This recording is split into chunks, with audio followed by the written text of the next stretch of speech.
के समंदर छोड़ कर आए थे जिनके लिए हम बस 2 घूंट पानी पे बातें सुना गए। तो कुछ यूं था कि दिल रख दिया है आपके कदमों में, ये वो ताज है जिसकी हसरत सभी को है।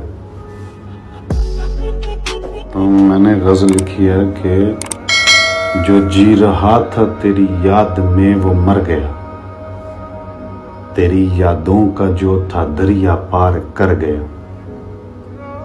भटक रहा था तेरी गलियों में जो सुबह शाम, आई जो याद मेरी माँ तो फिर मैं गर गया। और जिसे था खौफ कभी खून के कतरे से, आया ईमान तो वो दुनिया से है लड़ गया। और किया है प्यार मैंने इस बार जहां करना था, खुदा का था सो आखिर उसी के घर गया।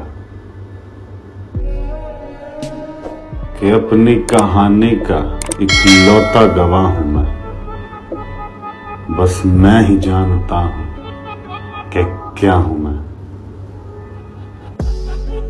तो मेरी गजल की कुछ लाइन है कि देने लगे हैं खुशबू मुरझाए हुए फूल, सांसों में उठी आग एक अरसे के बाद, है वो मुंतजिर मेरी जो कभी आरज़ू थी, सब्र ने कर दिया कमाल एक अरसे के बाद। ये लाइन मेरे दिल के बहुत करीब वाली हैं कि वफा पे लिखा है एक लफ्ज मेरी कलम में, जो रखा उन्वान अपना नाम मैंने गजल का।